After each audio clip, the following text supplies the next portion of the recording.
Assalamualaikum warahmatullahi wabarakatuh. Kami dari kelompok 5 ingin menjelaskan tentang langkah-langkah observasi pembelajaran di sekolah. Izin memperkenalkan diri, nama saya Tiara Yolanda, NPM 19190110, dan ada rekan-rekan saya, Sapa Dinda Triadana sebagai penyaji pertama, Yulisa Putri sebagai penyaji kedua, dan Juina Rodatul Jana sebagai penyaji ketiga. Pada penyaji pertama dipersilakan. Akan menjelaskan tentang pengertian observasi dan jenis-jenis observasi. Kata observasi berasal dari bahasa Latin yang artinya melihat dan memperhatikan. Dengan demikian, pengertian observasi adalah proses untuk melihat dan memperhatikan objek tertentu untuk mendapatkan informasi yang dibutuhkan. Pengertian lainnya itu observasi ialah pengamatan suatu objek atau subjek menggunakan alat indera dan alat bantu. Observasi juga merupakan basis sains yang dilakukan dengan menggunakan panca indera atau instrumen sebagai alat bantu penginderaan. Jenis-jenis observasi. Menurut Raymond Gould, mengenalkan 4 jenis pengamatan yang dapat diterapkan pada semua jenis penelitian, yaitu sebagai berikut. Yang pertama, complete observer. Pengamat sengaja mengamati tanpa sepengetahuan si pihak yang akan diamati. Lalu yang kedua, observer as participant. Pengamat berinteraksi dengan orang yang diamati yang sudah tahu item-item yang akan diamati. Yang ketiga, participant as observer. Nah, partisipan ini berperan juga sebagai seorang yang mengobservasi. Lalu yang keempat, complete participant. Pengamat dan kegiatan pengamatan tidak diketahui meskipun pengamat selalu berada di tengah lingkungan objek yang akan diamati. Kegiatan observasi dalam proses pembelajaran meniscaya keterlibatan peserta didik secara langsung. Yang pertama, observasi sistematik. Observasi sistematik dilakukan dengan menentukan kerangka dalam observasi. Dalam kerangka tersebut, pengamat dapat menentukan faktor-faktor yang akan diobservasi berdasarkan kategorinya. Yang kedua, observasi partisipasi. Pada jenis ini, teknik pengamat terlibat secara langsung dan aktif untuk mengamati objek yang akan diamati. Yang ketiga, observasi eksperimental. Observasi eksperimental adalah teknik yang sudah dipersiapkan dengan matang untuk meneliti suatu objek. Sekian dari saya kembalikan ke moderator. Terima kasih kepada penyaji pertama yang telah menyampaikan materi. Dan kepada penyaji kedua dipersilakan. Di sini yang C, langkah-langkah observasi. Sebelum melakukan sebuah langkah-langkah observasi, perlu diketahui pada dasarnya.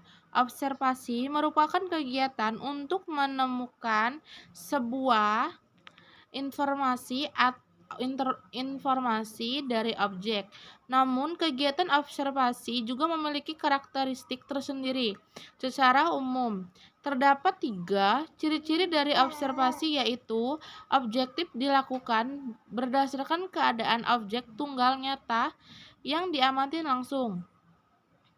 Dan ada juga faktual. Pengamatan dilakukan sesuai fakta yang berasal dari pengamatan yang telah dilakukan dan sudah terbukti kebenarannya tanpa ada dugaan yang tidak jelas. Nah, dan juga sistematik. Kegiatan observasi dilakukan sesuai metode yang sudah ditemukan dari awal dan tidak asal-asalan diterapkan secara urut dan sistematis. Dan di sini juga ada ciri-ciri observasi. Observasi mempunyai sasaran yang khusus, artinya observasi dilakukan untuk mencapai sasaran khusus yang diinginkan oleh observer, orang yang melakukan observasi. Yang kedua, observasi dilakukan secara sistematis, artinya observasi dilakukan dengan cara sistematis, terstruktur struktur dan mempunyai prosedur agar dalam penerapan observasi dapat berjalan dengan baik.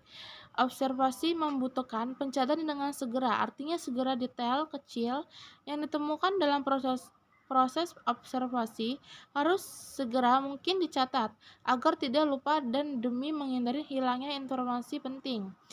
Dan ada juga observasi membutuhkan keahlian. Artinya, observasi membutuhkan keahlian dari observer. Misalnya, bagaimana memperhatikan, melakukan proses pengamatan, ketelitian, dan lain sebagainya.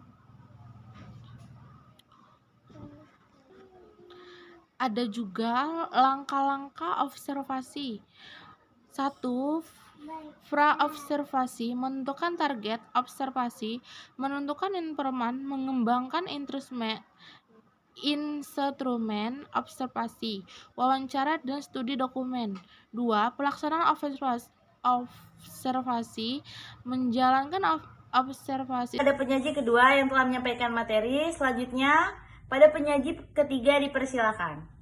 Prinsip-prinsip yang harus diperhatikan oleh guru dan peserta didik selama observasi pembelajaran. 1. Cermat, objektif, dan jujur, serta terfokus pada objek yang diobservasi untuk kepentingan pembelajaran. Yang kedua, banyak atau sedikit, serta homogenitas atau heterogenitas subjek, objek, atau situasi yang diobservasi. Yang ketiga, guru dan peserta didik perlu memahami apa yang hendak dicatat, direkam, dan sejenisnya, serta bagaimana membuat catatan atas perolehan observasi. Selain itu, observasi yang baik mempunyai prinsip dasar atau karakteristik yang harus diperhatikan baik oleh penganut maupun yang diamati. Hopkins 1993 menyebut ada 5 prinsip dasar atau karakteristik kunci observasi yang secara singkat dapat dideskripsikan seperti berikut ini. Yang pertama itu ada perencanaan bersama. Observasi yang baik diawali dengan perencanaan bersama antar pengamat dengan yang diamati. Dalam hal ini antara teman sejawat yang akan membantu mengamati dan guru yang akan mengajar. Perencanaan bersama ini bertujuan untuk membangun rasa saling percaya dan menyepakati beberapa hal, seperti fokus yang akan diamati, pelajaran yang akan berlangsung, serta aturan lain seperti berapa lama pengamatan akan berlangsung, bagaimana sikap pengamat kepada siswa, dan di mana pengamat akan duduk. Yang kedua itu ada fokus. Fokus pengamatan mungkin sangat luas atau umum, tetapi dapat pula sangat khusus atau spesifik. Fokus yang luas akan menyebabkan pengamat lebih banyak mengandalkan pertimbangan yang bersifat subjektif dalam menafsirkan data sehingga tidak akan banyak manfaatnya bagi guru yang diamati, kecuali jika berbagai hal telah disepakati sebelumnya. Sebaliknya, fokus yang sempit atau spesifik akan menghasilkan data yang sangat bermanfaat bagi pertumbuhan profesional guru. Yang ketiga itu ada membangun kriteria. Observasi akan sangat membantu guru jika kriteria keberhasilan atau sasaran yang ingin dicapai sudah disepakati sebelumnya. Misalnya guru menargetkan akan melibatkan minimal 30 orang dari 35 orang siswanya dalam diskusi kelas. Dengan kriteria ini seperti ini, pengamatan dapat merekam data yang memang relevan. Atau sebelum pengamatan dan guru menyetujui bahwa pengamat akan merekam kebermaknaan respons siswa dengan cara mencatat kemunculannya dan memberi komentar. Yang keempat itu ada keterampilan observasi. Seorang pengamat yang baik memiliki minimal 3 keterampilan, yaitu yang pertama itu ada dapat menahan diri untuk tidak terlalu cepat memutuskan dalam menginterpretasikan satu peristiwa. Yang kedua itu dapat menciptakan suasana yang memberi dukungan dan menghindar terjadinya suasana yang menakutkan guru atau siswa. Dan yang ketiga, menguasai berbagai teknik untuk menemukan peristiwa atau interaksi yang tepat untuk direkam, serta alat atau instrumen perekam yang efektif untuk episode tertentu. Kemudian yang kelima itu ada balikan feedbacks. Hasil observasi dapat dimanfaatkan jika ada balikan yang tepat yang disajikan dengan memperhatikan hal berikut. Diberikan segera pengamatan dalam bentuk diskusi. Balikan diberikan berdasarkan data faktual yang direkam secara cermat dan sistematis. Kemudian data diinterpretasikan sesuai dengan kriteria yang sudah disepakati sebelumnya. Guru yang diamati diberi kesempatan pertama untuk menafsirkan data. Diskusi mengarah kepada perkembangan strategi untuk membangun apa yang telah terjadi. Kemudian ada tujuan atau sasaran observasi. Secara umum, observasi bertujuan untuk mengumpulkan data yang diperlukan untuk menjawab masalah tertentu. Dalam penelitian formal, observasi bertujuan untuk mengumpulkan data yang valid dan reliable, salih dan handal. Data ini kemudian akan diolah untuk menjawab berbagai pertanyaan penelitian atau menguji hipotesis. Dalam PTK, observasi. Cukup sekian, itu saja yang dapat kelompok kami sampaikan. Lebih dan kurangnya kami mohon maaf. Saya akhiri, wabillahi taufiq wal hidayah. Wassalamualaikum warahmatullahi wabarakatuh.